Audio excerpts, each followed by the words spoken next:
दिक्कत नहीं होगी। क्या कुछ कह रहे हैं प्रसाद, आप वो सुनिए। उसमें मैंने जो उदाहरण भी जो दिया था वो मैंने बीएड का दिया था कि बीएड की अगर कोई परीक्षा अगर लंबित है, जिसका या परीक्षा हो गई है या परीक्षा फल लंबित है और परीक्षा या नहीं हुई है, दोनों ही स्थिति में वो हमें 31 अगस्त तक का उसका समय दिया जाएगा। कहीं पर भी हमने ये नहीं कहा था कि पात्रता संबंधी परीक्षा के लिए ये लागू होगा। मैंने ये कहा था अर्हता संबंधी परीक्षा के लिए, और ये कुछ सोच समझ करके ही कहा गया था।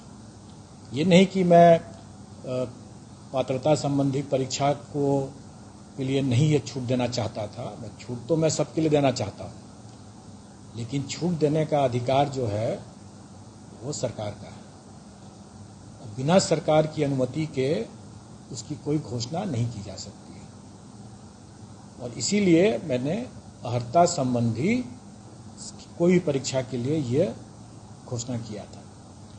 कुछ नासमझ लोग अपनी नासमझी में या अति उत्साह में आकर के इसको ये लोग पात्रता संबंधी परीक्षा पर भी मान बैठे। अब उनकी ये नासमझी या अति उत्सुकता को मैं समझ सकता हूँ, लेकिन कठिनाई उससे नहीं है। कठिनाई यह है कि उसके कारण ऐसे अफवाह या ऐसे गलत, मतलब उसका समझदारी से गलत समझ करके उसको, जो सब लोगों ने एक भ्रामक न्यूज़ दे दिया सबको, तो इससे एक माहौल खराब हुआ। वहाँ भी उसको भी लोग समझ सकते हैं उस सब बातों को, लेकिन उसमें सबसे दुखद बात यह है कि ऐसे नासमझ लोग जो कल को हो सकता है कि राज्यकर्मी भी बन जाए, अभ्यर्थी होंगे इसके भी, और वो अपमानजनक शब्द ऐसे ऐसे भाषा का प्रयोग करने लगे और मुझे कॉल भी करने लगे कि आपने तो कहा था ऐसा।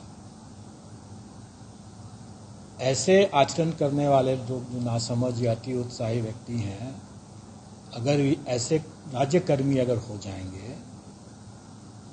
तो क्या राज्यकर्मी के लिए ऐसा आचरण मान्य होगा, स्वीकार्य होगा? नहीं स्वीकार्य होगा।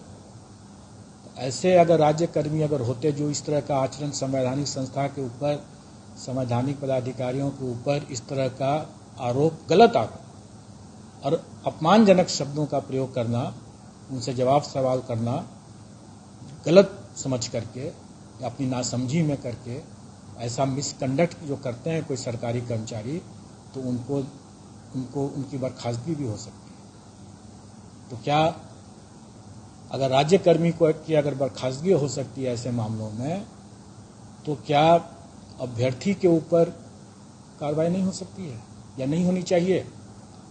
जो इस तरह नासमझी अपनी ओर की एक बात होती है, लेकिन उसके कारण से अपमानजनक शब्दों का प्रयोग करना, उपहास करना, लांछन लगाना मिथ्या,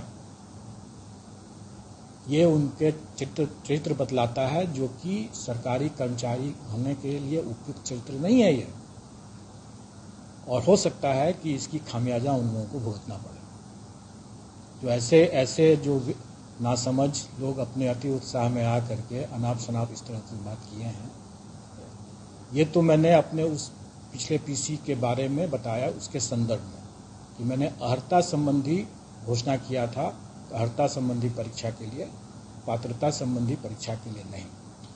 लेकिन इसका यह मतलब नहीं है कि मैं पात्रता संबंधी परीक्षा के अभ्यर्थियों को मौका नहीं देना चाहता था। मौका जरूर देना चाहता था, लेकिन उसका निर्णय राज्य सरकार को ही करना था, और जब तक राज्य सरकार उसकी घोषणा नहीं कर देती है, तब तक उसको ऐसा मौका मेरे स्तर से देना संभव नहीं है। मैं चाह करके भी वैसा मौका नहीं दे सकता। कल हमारी बैठक शिक्षा विभाग के अपर मुख्य सचिव पाठक जी आए थे और उनके पदाधिकारी टीम भी आई हुई थी, और हम लोगों ने यहाँ पर आयोग में बैठक करके और सर्वसम्मति से यह निर्णय लिया कि सीटेट जुलाई के अभ्यर्थी जो होंगे, अपीयरिंग मतलब जो कैंडिडेट्स होंगे, उनको मौका दिया जाए और उनको मौका दिया जाएगा। और ये अधिसूचना निर्गत हो गई है और इसीलिए मैं इसकी घोषणा भी कर रहा हूँ। दूसरी बात कि यह परीक्षा जो है ये 20 अगस्त को होने वाली है और हमारी परीक्षा टीआरई की जो परीक्षा है वो पूर्व से घोषित है 19, 20 और 26, 27। तो अब मैं समझ सकता हूं कि अगर सीटेट अभ्यर्थी को अगर मैं अपनी सीटेट की परीक्षा अगर 20 तारीख को देंगे और हमारी परीक्षा भी अगर 20 तारीख को है तो फिर से एक टकराव की स्थिति उत्पन्न होती है।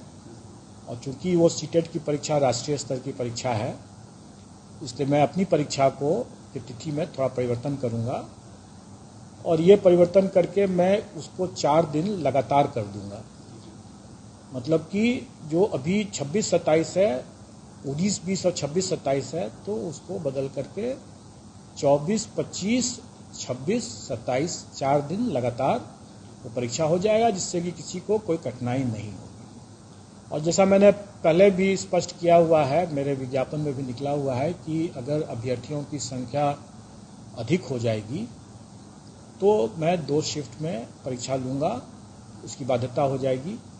और वैसी स्थिति में हमारा प्रयास रहेगा कि इन्हीं 4 तिथियों में मतलब 24, 25, 26, 27 इन्हीं 4 तिथियों में मैं प्रथम शिफ्ट एंड सेकंड शिफ्ट में करके मैं प्रथम पाली और द्वितीय पाली करके दोनों शिफ्ट की परीक्षा इन्हीं 4 दिनों में कर लूँगा। अगर अभ्यर्थियों की संख्या जो एक सर्टेन सीमा जो हमारी कैपेसिटी है आवासन की जो क्षमता है उसके से ज़्यादा अगर होगा तो मैं ऐसा कर लूँगा। इसके अतिरिक्त और भी लोगों की जो थी मांग थी अभ्यर्थियों की उसके उन पर भी कुछ बिंदुओं पर हुआ है, जिसमें सबसे महत्वपूर्ण एक बिंदु यह है कि इंटीग्रेटेड बीएड के अभ्यर्थी जो होंगे, बीएड के अभ्यर्थियों के लिए तो हम लोगों ने पहले भी वो दे रखा था। इंटीग्रेटेड बीएड में चूंकि बीएड के साथ साथ उनका ग्रेजुएशन की डिग्री भी दोनों एक साथ मिलेगा और पूर्व में ग्रेजुएशन की डिग्री पर शिक्षा विभाग की तरफ से उसकी कोई मतलब क्लैरिटी नहीं आया था, इसलिए वो मामला रुका हुआ था।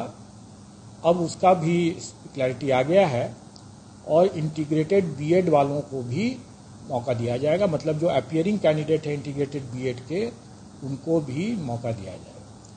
अब ये जो बातें हैं कि जो शिक्षा विभाग ने जो निकाला है अधिसूचना कि उसका परीक्षा फल आयोग के द्वारा निर्धारित तिथि के पूर्व में होना चाहिए। ये पहले भी था और अभी भी है और सभी मामलों में है। लेकिन इसका यह मतलब नहीं है कि आयोग के द्वारा निर्धारित तिथि 31 अगस्त परीक्षा फल के लिए नहीं है।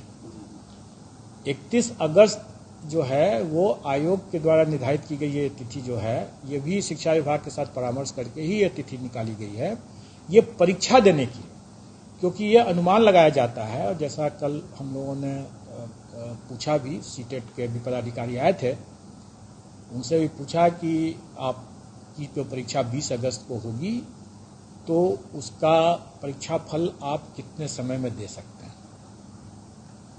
तो उन्होंने बताया, अपना एक समय बताया। तो हमने देखा है कि हमारा भी परीक्षा फल जो है वो उसी के आसपास या उसके बाद ही आएगा, उसके पहले नहीं आएगा।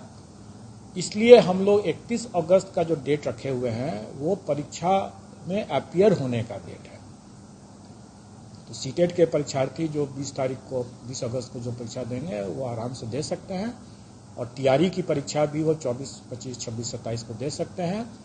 और मुझे उम्मीद है कि उनका परीक्षा फल जो हमारे अपनी परीक्षा फल आने के पहले वो आ चुका रहेगा, इसलिए उनको उस कट ऑफ तिथि से उनको घबराने की ज़रूरत नहीं है, क्योंकि उसका निर्धारण अभी हुआ भी नहीं है और वो मैं तब करूंगा जब मेरा अपना परीक्षा फल जब तैयार हो जाएगा तभी हो पाएगा वो।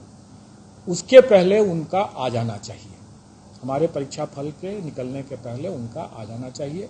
उसकी तिथि का निर्धारण मैं बाद में करूंगा, लेकिन अभी उससे वो प्रभावित नहीं होंगे और वो आराम से दे सकते हैं परीक्षा। तो आपने सुन लिया कि चेयरमैन, बीपीएससी के चेयरमैन अतुल प्रसाद ने कह दिया है कि सीटेट जुलाई अपीयरिंग वालों को, स्टूडेंट्स को बिल्कुल भी दिक्कत नहीं होगी। और जितने भी शिक्षक अभ्यर्थी हैं उनको तो पता ही है कि कैसे कैसे फॉर्म भरना है, कैसे कैसे परीक्षा देना है। तो देखिए अतुल प्रसाद ने सामने आके सारी बातें कह दी। तो बस लाइव सीरीज के साथ बने, मैं चैनल को सब्सक्राइब करें, धन्यवाद।